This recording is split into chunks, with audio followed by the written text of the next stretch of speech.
حیرت سے زیادہ اسے خوشی ہوئی۔ خوشی کیوں نہ ہوتی، سامنے ریشا مالوک جو بیٹھی تھی وہ اسے دیکھ کر بے اختیار مسکرائی اور گہری نگاہوں سے دیکھتی ہوئی بولی، کیا ہوا؟ کچھ نہیں، اگر تم نہ ملتی تو پھر کچھ نہ کچھ ضرور ہو جاتا۔ وہ گردن ہلا کر بولا، کیا ہو جاتا؟ وہ خیمے سے باہر نکلتے ہوئے بولی، میں پاگل ہو جاتا۔ سائل عمر اس کا ہاتھ پکڑتی ہوئے بولا، واقعی آپ میرے لیے پاگل ہو جاتے؟ ریشا مالوک خوشگوار حیرت سے بولی، جیسے اسے یقین نہ آیا ہو۔ ہاں واقعی، اس میں اتنی حیرت کی کیا بات ہے؟ اتنی محبت کرتے ہو مجھ سے؟ اس نے جیسے تصدیق چاہی، یہ بھی کوئی پوچھنے کی بات ہے؟ اس نے کہا، ہاں کیوں نہیں، یہ پوچھنے کی بات بھی ہے اور کہنے کی بھی۔ گویا میں یہ کہوں کہ مجھے تم سے پیار ہے۔ ہاں کہیں؟ یہ سننا اچھا لگتا ہے، اور کہنا؟ اس نے پوچھا۔ کہنے سے زیادہ سننا اچھا لگتا ہے۔ اس کی آنکھوں میں شرم اترنے لگی، اس کی آنکھیں جھکنے لگی، اور اگر سامنے والا بھی یہی چاہے تو میں اسے ایسا سناؤں گی کہ زندگی بھر یاد رکھے گا۔ اس کے لہجے میں شرارت تھی۔ اچھا؟ ساحل عمر اس کی زومانی بات سن کر مسکرائے بغیر نہ رہ سکا۔ وہ باتیں کرتے کرتے جھیل کے کنارے آ گئے۔ صبح ہو رہی تھی، سردی اپنے عروج پر تھی، پہاڑوں پر بادل دنیا کے صورت نظر آ رہے تھے۔ چاند ماند پڑ چکا تھا، مشرق سے اجالا پھوٹتا ہوا محسوس ہو رہا تھا، ٹھنڈی اور تازہ ہوا کے زور پر لہریں لیتا جھیل کا پانی۔ اس وقت ایسا حسین منظر تھا جیسے دلکش سما تھا کہ ساحل عمر کے دل پر سکون کی شبنم سی گرنے لگی تھی۔ اے ریشا مالوک، ذرا یہ بتاؤ کہ یہ جھیل کتنی گہری ہے؟ ساحل عمر نے سوال کیا۔ مجھے کیا معلوم، تمہاری آنکھوں جتنی گہری تو ہوگی۔ وہ یہ کہہ کر مسکرایا، مجھے کیا پتا، تمہیں نہیں معلوم؟ حیرت ہے، کیا تم اس رات جھیل میں اتری نہیں تھی؟ کیا آپ نے دیکھا تھا؟ وہ چونک کر بولی، ضرور دیکھتا، لیکن تمہاری سہیلیوں نے اتنا ڈرا دیا تھا کہ اندھا ہونے کی ہمت نہ کر پایا۔ بہت اچھا کیا، ورنہ آپ کی آنکھوں کو نقصان پہنچاتا۔ ریشا مالوک، ایک بات بتاؤ، تمہاری بستی کہاں ہے؟ ساحل عمر نے پہاڑوں کی طرف اشارہ کیا۔ کیا ان پہاڑوں کے پیچھے؟ میں نہیں جانتی کہ میری بستی کہاں ہے، وہ کھوئی ہوئی انداز میں بولی۔ اب اگر ہم وہاں سے واپس جانا چاہیں تو کیا نہیں جا سکتے؟ ساحل عمر نے سوال کیا۔ نہیں، ہرگز نہیں، وہ دو ٹوک لہجے میں بولی۔ کیوں آخر؟ سوال ہوا۔ میری بستی گم ہو گئی، میرا اس سے رابطہ منقطع ہو گیا، وہ ماضی کا حصہ بن گئی۔ میں تمہاری بستی میں زیادہ دن نہیں رہا، لیکن جتنے بھی دن رہا وہاں کی یادیں میرے دل پر نقش ہیں۔ میں تمہارے والدین کو، تمہاری سہیلی مویا کو، بابا سائق اور بازور کو، کسی کو نہیں بھول سکوں گا۔ بہت اچھے لوگ تھے سب، بہت پیارے لوگ تھے۔ وہ بستی بادل تھی اور وہ لوگ پانی تھے۔ بارش برس چکی، بادل چھٹ چکے، اب آسمان پر کچھ نہیں، سب وقت کی دھند میں گم ہو گئے۔ وہ بہت سنجیدگی سے بول رہی تھی، اس کی آواز کانپ رہی تھی۔ پھر اس نے ساحل عمر کی طرف دیکھا اور اس کے کندھے پر سر رکھ دیا۔ اب میں آپ کی دنیا میں ہوں اور آپ جیسی ہوں۔ آؤ پھر سامان سمیٹو، چلو یہاں سے، تمہاری دنیا، تمہارا گھر تمہیں آواز دے رہا ہے۔ ہاں چلیں، ریشا مالوک نے خوشی بھری لہجے میں کہا۔ جھیل سیف الملوک سے انہوں نے ناران تک جیپ سے سفر کیا۔ ایک رات ناران میں رہے، دوسرے دن کاغان پہنچے، ایک رات وہاں قیام کیا، پھر راستے میں جو قابل دید مقامات آتے گئے ان کی سیر کرتے ہوئے مری کا رخ کیا۔ ناران اور جھیل سیف الملوک کو دیکھنے کے بعد مری آنکھوں میں بالکل نہ جچی، یوں لگا جیسے کسی سرسبزی وادی سے نکل کر اجاڑ جگہ پر آ گئے ہوں۔ وہاں ایک رات سے زیادہ قیام نہ کیا اور دوسرے دن مری سے اسلام آباد پہنچے۔ پورا دن گھوم پھر کر رات پنڈی کے ایک ہوٹل میں قیام کیا اور دوسرے دن ٹرین میں سوار ہو کر کراچی کی طرف روانہ ہو گئے۔ جوں جوں کراچی نزدیک آتا جا رہا تھا، ساحل عمر کا دل جوش اور ولولے سے بھرتا جا رہا تھا۔ اپنے شہر سے نکلی ہوئی اسے کافی عرصہ ہو چکا تھا۔ جانے اماں کا کیا حال ہوگا، وہ اس کی شدت سے منتظر ہوں گی۔ واپسی کے سفر پر اس نے کئی بار سوچا بھی کہ گھر فون کر کے اماں کو مطلع کر دے کہ وہ کراچی پہنچ رہا ہے، لیکن پھر کچھ سوچ کر رہ جاتا۔ اچانک پہنچنے میں جو بات ہے وہ مطلع کر کے پہنچنے میں کہاں؟ اماں کے لیے تو وہ دوہری خوشی لے کر جا رہا تھا۔ ایک تو وہ خود جا رہا تھا، دوسرا اپنے ساتھ ایک ایسی ہستی کو لے کے جا رہا تھا جس کی آس میں وہ زندگی کی سانسیں گن رہی تھی۔ وہ ریشا ملوک کو دلہن کے روپ میں دیکھیں گی تو کس قدر خوش ہوں گی، کہیں ایسا نہ ہو کہ وہ خوشی سے مر ہی نہ جائے۔ ساحل عمر انہیں خوش تو دیکھنا چاہتا تھا لیکن مارنا نہیں چاہتا تھا۔ وہ چاہتا تھا کہ وہ رشا مالوک کے ساتھ ایک طویل عرصے تک رہیں۔ بالآخر ٹرین دھیمی ہونے لگی، کراچی آ گیا تھا۔ سائل عمر جلدی سے برتھ سے اٹھ کر کھڑا ہو گیا اور تیزی سے سامان سمیٹنے لگا۔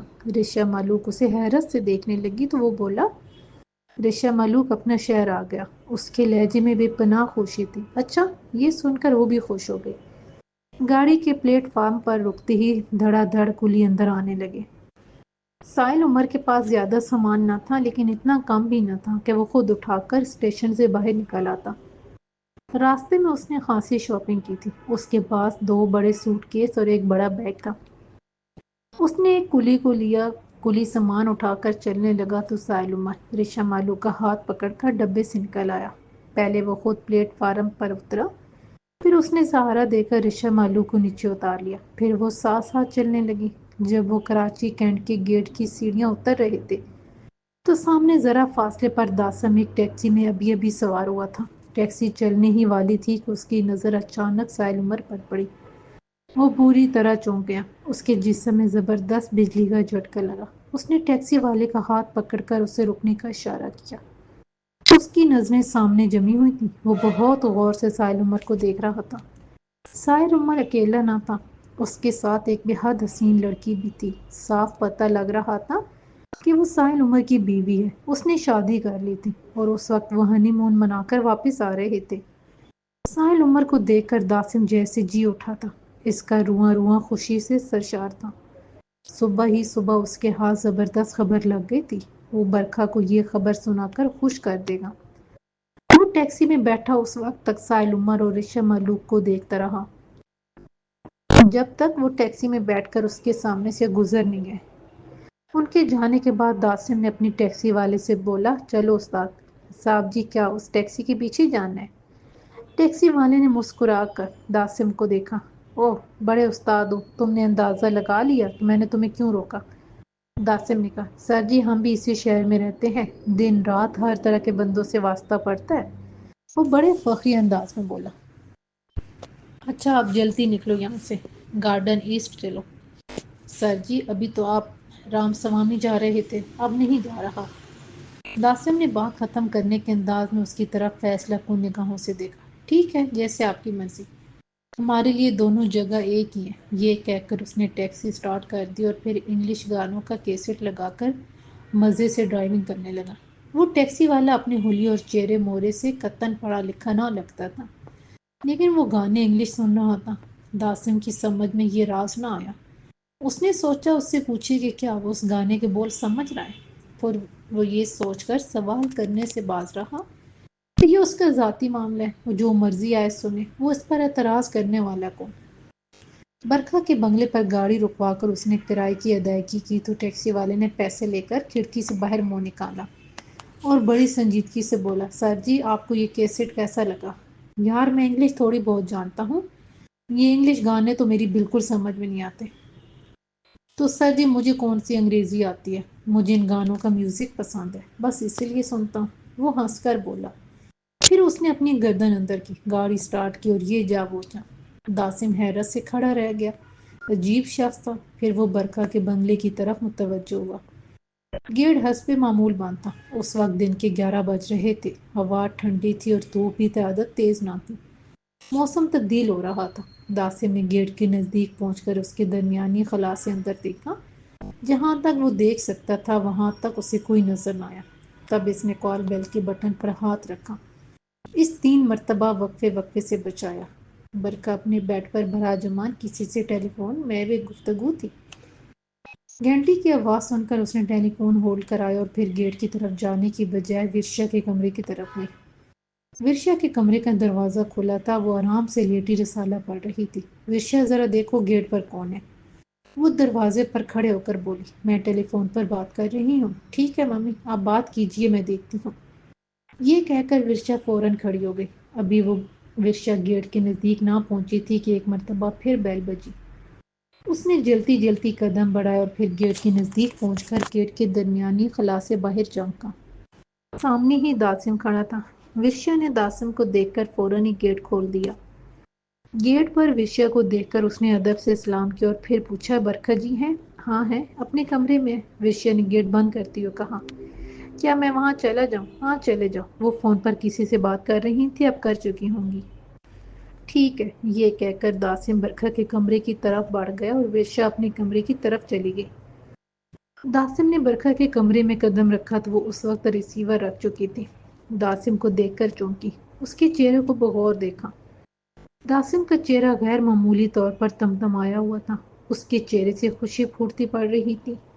داسم تو بہت خوش نظر آ رہا ہے، خیر تو ہے؟ برکھا نے اسے گہری نظروں سے دیکھتے ہوئے کہا۔ برکھا جی بالکل خیر ہے، میں آپ کے لیے ایک زبردست خبر لے کر آیا ہوں۔ خبر سنا؟ خبر سنائے گا تو پتہ چلے گا کہ کیسی خبر ہے۔ برکھا جی ایسی خبر ہے کہ آپ سن کر مجھے انعام دیے بغیر نہ رہیں گی۔ اچھا خبر سنا، کہیں ایسا نہ ہو کہ الٹا تجھے جرمانہ پڑ جائے، برکھا نے ہنس کر کہا۔ سوال ہی پیدا نہیں ہوتا برکھا جی، وہ بڑے یقین سے بولا۔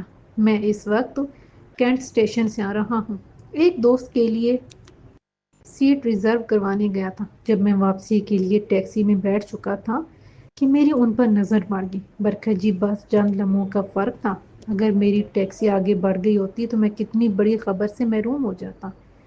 جانتی ہیں برکھا جی میں نے اسٹیشن پر کس کو دیکھا؟ داسم بس اب بہت ہو گئی، اب تو راہ راست پر آ جا، سیدھی طرح خبر سنا۔ کون تھا وہ؟ ساحل عمر۔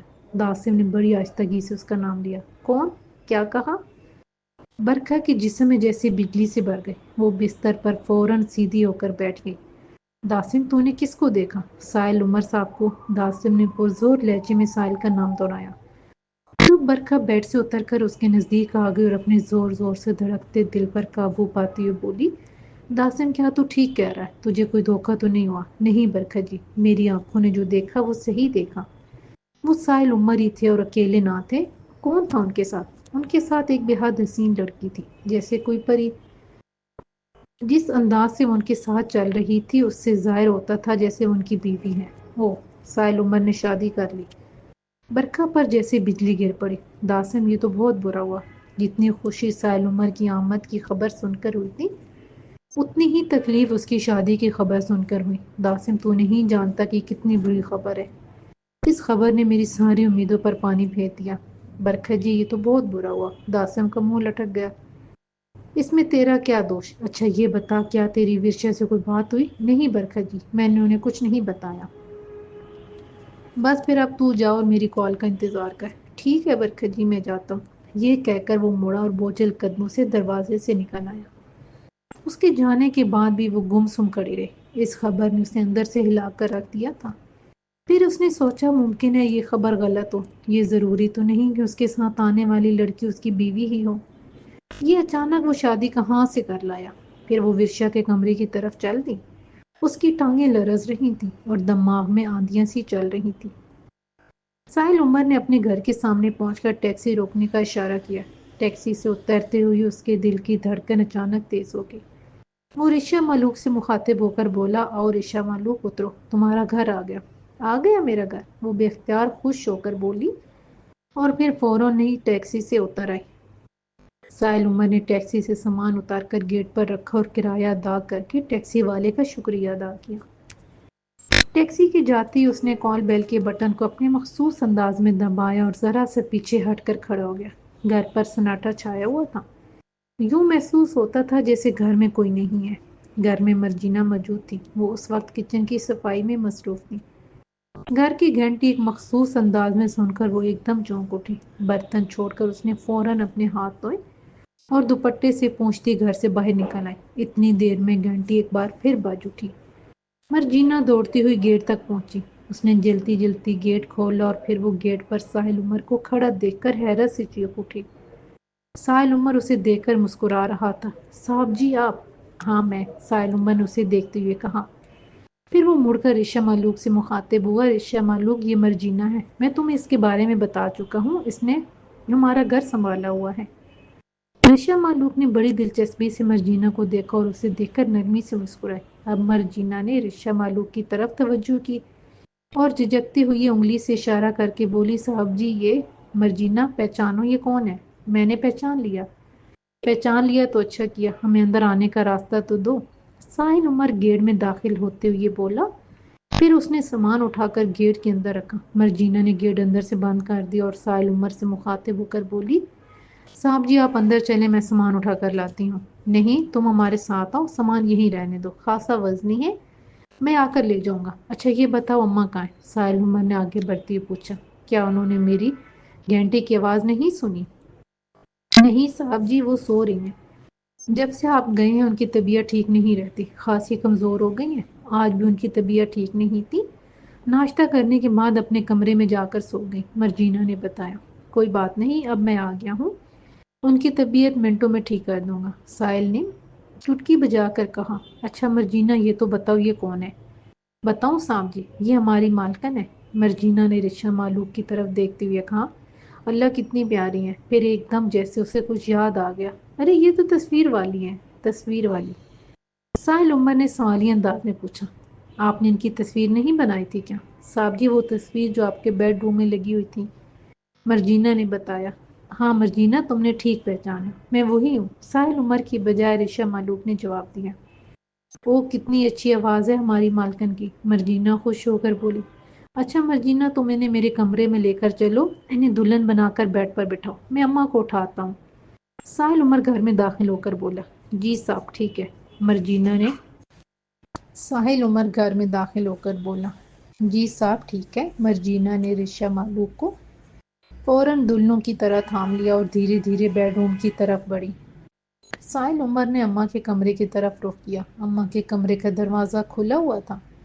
وہ اندر داخل ہوا۔ اماں بیڈ پر ہلکا سا کمبل اوڑھے لیٹی تھی، ان کا چہرہ کھلا ہوا تھا اور آنکھیں بند تھیں۔ مرجینہ نے ٹھیک کہا تھا کہ وہ واقعی کمزور ہو گئی تھی، ان کا چہرہ ذرا سا نکل آیا تھا۔ وہ چند لمحوں تک اماں کا چہرہ غور سے دیکھتا رہا، پھر اس نے دھیرے سے ان کی آنکھوں پر اپنا ہاتھ جما دیا۔ تب اماں نے اپنے دونوں ہاتھ اس کے ہاتھ پر رکھ کر ہٹانے کے لیے زور لگایا۔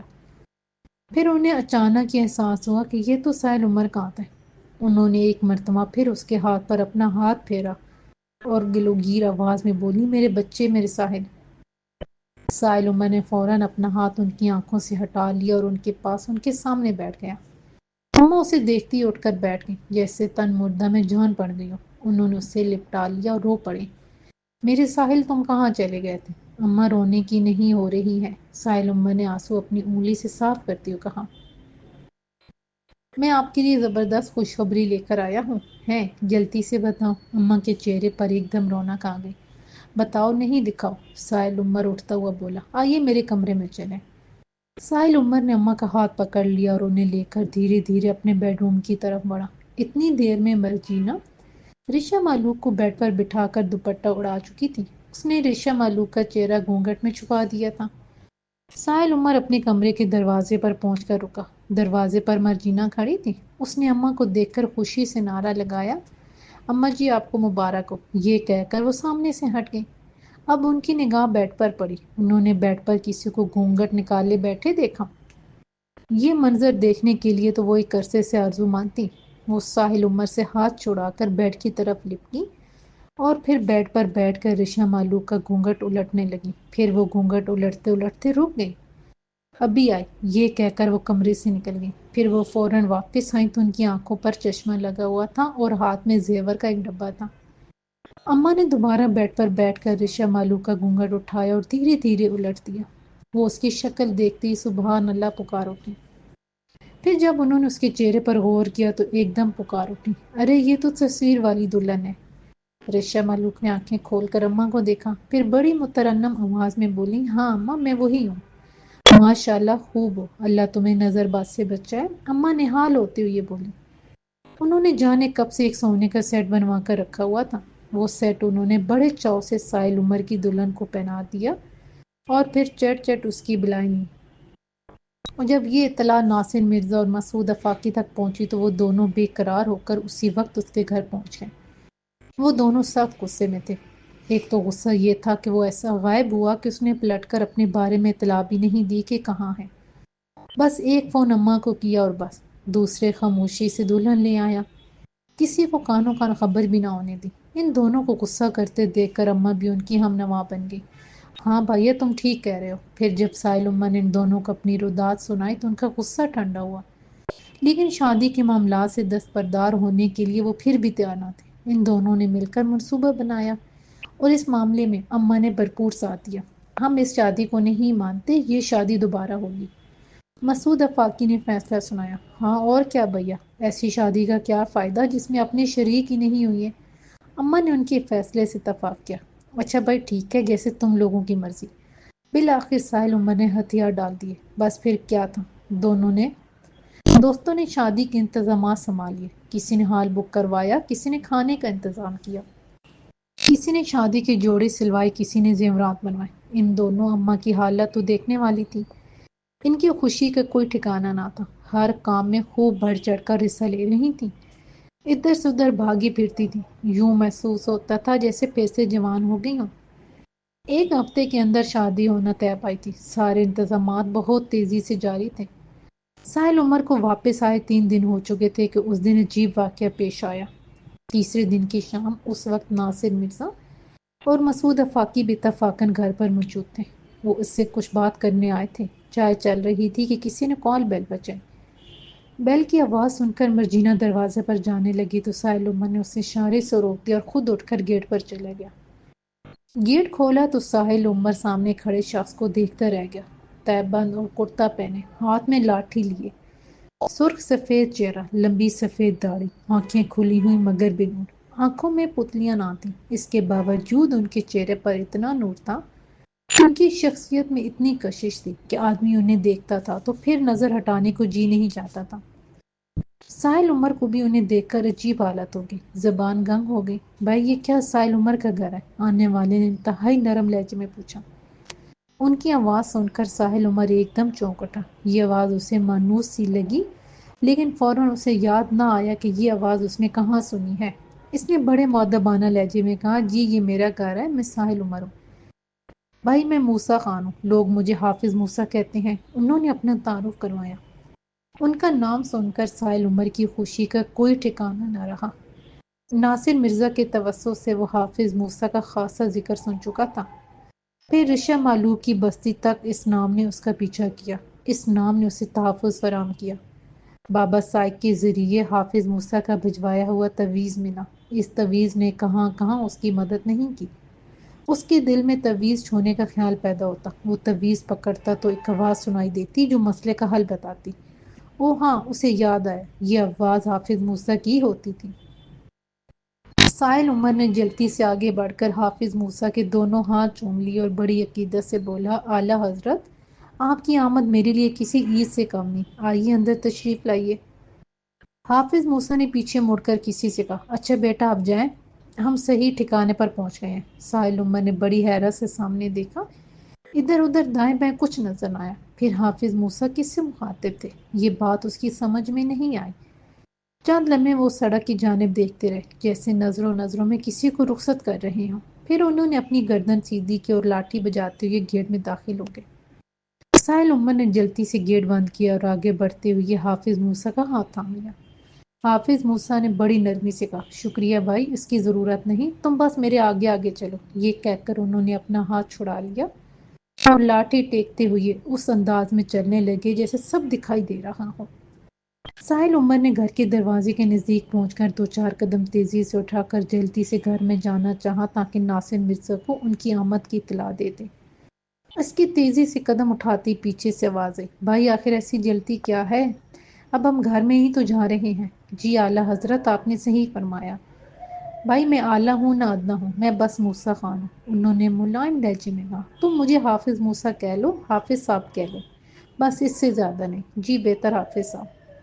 جب ساحل عمر ان کو لیے لاؤنج میں پہنچا تو ناصر مرزا حافظ موسیٰ کو دیکھ کر حیران رہ گیا۔ وہ ایک دم اچھل کر کھڑا ہو گیا اور لپک کر ان کے نزدیک پہنچ گیا۔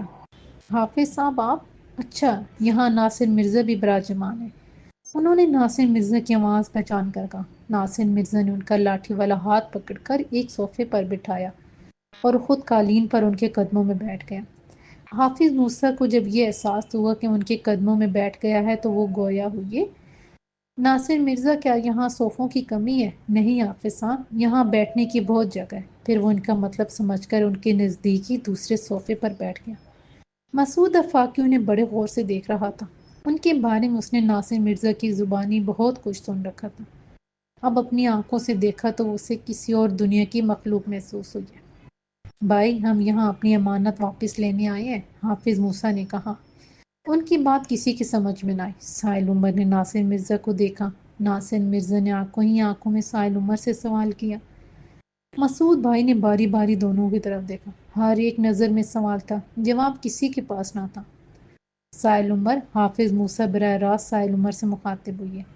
بابا سائق نے ہمارے نام سے تمہیں کچھ دیا تھا۔ جی حافظ صاحب دیا تھا۔ سائل عمر کو فوراً وہ تعویذ یاد آ گیا جو اب بھی اس کے گلے میں پڑا تھا۔ بس بھائی ہم وہی لینے آئے ہیں، حافظ موسیٰ بولے۔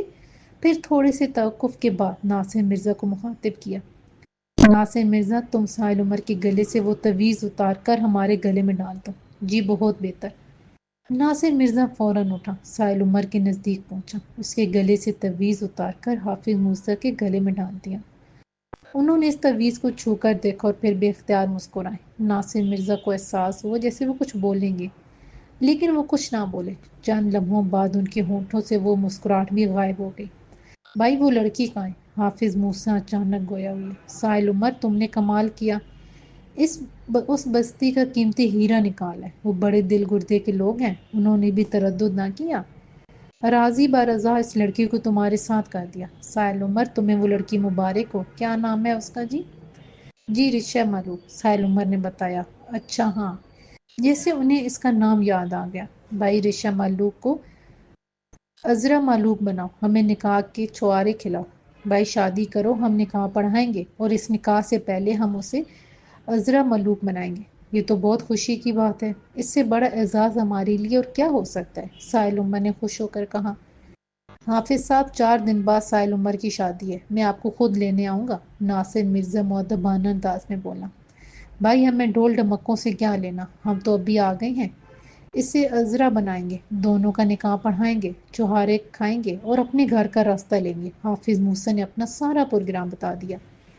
حافظ صاحب اس سے اچھی بات اور کیا ہو سکتی ہے، آپ تشریف رکھیں، میں ابھی چواروں کا انتظام کرتا ہوں، یہ کہہ کر ناصر مرزا اٹھنے لگا۔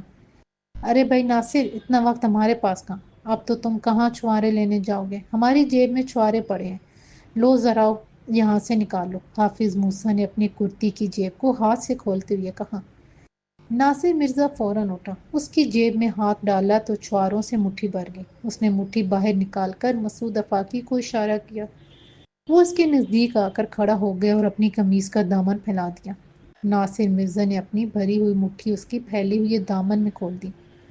اب دامن پھیلایا ہے تو ہمیں شرمندگی سے بچاؤ اور نکالو چھوارے، حافظ موسیٰ نے بدستور اپنی جیب چوڑی کی ہوئی کہا۔ ناصر مرزا کے ہاتھ موقع آ گیا، وہ مٹھی بھر بھر کر چھوارے نکال کر مسعود افاقی کے دامن میں ڈالنے لگا، یہاں تک کہ اس کا دامن چھواروں سے بھر گیا۔ اتنی دیر میں سائل عمر ایک ٹرے کچن سے لے آیا، چھوارے ٹرے میں منتقل کر دیے گئے۔ سب حیران تھے کہ اتنی سی جیب میں اتنے ڈھیر سارے چھوارے کیسے نکل آئے۔ پھر حافظ موسیٰ نے ایک سفید چادر قالین پر بچھانے کے لیے کہا۔ سائل عمر نے فوراً حکم کی تعمیل کی۔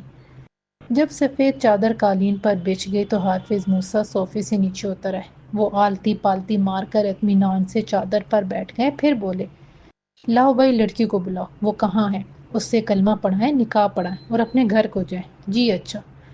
سائل عمر یہ کہہ کر بیڈ روم کی جانب بڑھا کہ اتنے میں ٹیلی فون کی گھنٹی بجی۔ گھنٹی کی آواز سن کر حافظ موسیٰ کے کان کھڑے ہو گئے، ان کا چہرہ ایک دم سرخ ہو گیا۔ سائل عمر ٹیلی فون کا ریسیور اٹھانے ہی والا تھا کہ حافظ موسیٰ چیخ اٹھے، نہیں ریسیور نہ اٹھانا۔